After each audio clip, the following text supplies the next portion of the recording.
অদম্য ইচ্ছাশক্তির জয়, দুই কণির উপর ভর করেই মাইশার স্বপ্নযাত্রা।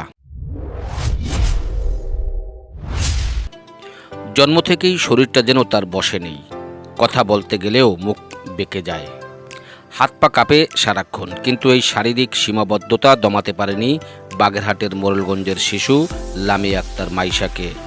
বৃত্তি পরীক্ষার স্টুডেন্ট, তার লেখার সময় তাকে দেখলাম হাত কাঁপছে, পা কাঁপছে, তার ঘাটটাও একটু বাঁকা টাইপের, মুখটা একটু বাঁকা, তো সে স্বাভাবিক শিশুর মতো নয়। এবারের পঞ্চম শ্রেণীর বৃত্তি পরীক্ষায় স্বাভাবিক শিক্ষার্থীদের সাথে তাল মিলিয়ে অংশ নিয়েছে অদম্য মেধাবী এই শিশুটি। মোরেলগঞ্জের ১০৭ নং বারৈখালী সরকারি প্রাথমিক বিদ্যালয় কেন্দ্র, চারদিকে পিনপতন নীরবতা, চলছে বৃত্তি পরীক্ষা। আর সবার মতো কলম চলছে ১০ বছরের মাইশারও, তবে তার কলম ধরাটা ভিন্ন।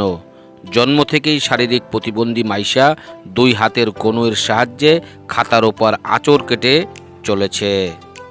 মাইশা আমার স্কুলের শিক্ষার্থী, এখন বৃত্তি দিচ্ছে। মাইশা শারীরিক প্রতিবন্ধী, কথাও মুখে বাজে, ওর জন্ম থেকে এই সমস্যা, কিন্তু ওর মেধা এতটা ভালো, ক্লিয়ার। ও ৭২ জন স্টুডেন্টের মধ্যে ৮ম স্থান অর্জন করেছে। শরীরের অসম্পূর্ণতা ও অদম্য কাঁপুনিতে জয় করে সে লড়ছে তার স্বপ্নের জন্য। দিনমজুর রিয়াজ খলিফা ও মহিমা বেগম দম্পতির ২ মেয়ের মধ্যে ছোট মাইশা।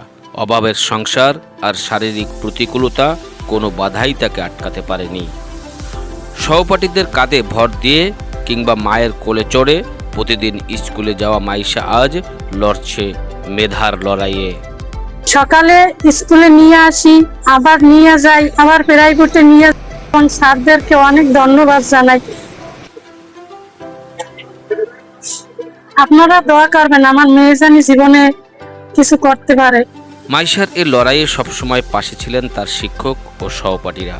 তার অদম্য ইচ্ছাশক্তি দেখে মুগ্ধ এলাকাবাসীও। মাইশা প্রমাণ করেছে শারীরিক প্রতিবন্ধকতা কখনো স্বপ্নের পথে বাধা হতে পারে না। সঠিক সুযোগ আর ভালোবাসা পেলে মাইশাও পৌঁছাতে পারে সাফল্যর শিখরে।